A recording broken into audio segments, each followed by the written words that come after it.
Whew, Sophie, I love it. I love it. All right, let's go through each one. First question, recall a time when you experienced heaven on earth. What was going on?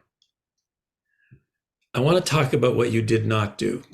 You didn't ask me, Martin, what do you mean by heaven on earth? Sophie, nobody asked, well, very few.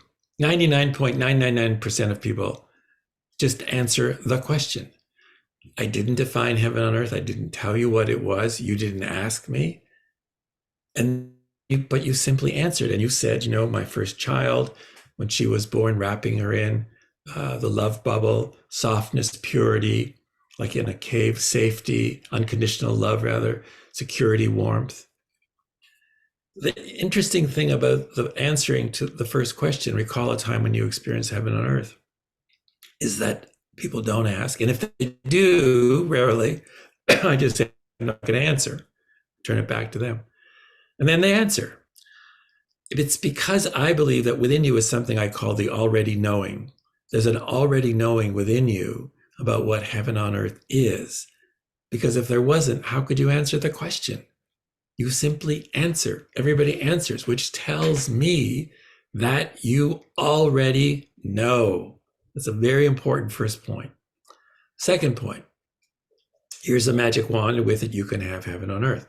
The reason for the magic wand is to remove the necessity of having to know how you're going to create heaven on earth. And if you don't have to know how, because that's the magic wand's job, I don't have to know how. No, you don't have to know how. Oh, well, then let me tell you what it is. Every child experiences the love bubble upon arrival. Every human being is wrapped in the love bubble. The entire world is wrapped in, the entire planet, the entire atmosphere, environment is wrapped in that love bubble. You do know what heaven on earth is. And the magic wand removes the how, so you go purely into the what. When I do a large, either online or in person seminar, it's amazing because person after person after person answers, and you could just feel the whole space opening. We know what it is. We know. And then the third question, Sophie, I don't want to just leave it as, this is heaven on earth, I know what it is, which is wonderful. I actually want, if you're willing, to have you begin to engage in making it real in our world, which I know you can. How? By taking a simple, very important language, simple, easy, concrete step that you know you're going to be successful at.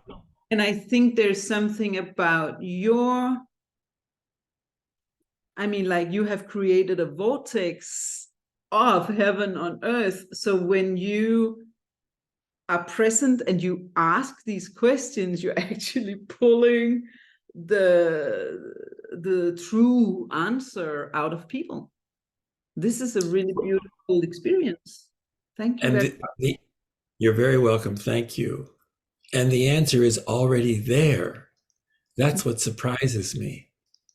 And for the listeners and watchers, I also want to say, please do not begin with what is heaven on earth for you. That's too big a question. You have to ask the questions in order. Recall a time you experienced heaven on earth so that people get into it. Then you can say, with a magic wand, what's heaven on earth? And then what simple, easy, concrete step? And those questions are on my website, Project Heaven on Earth, and obviously in the book, they form the basis of the book.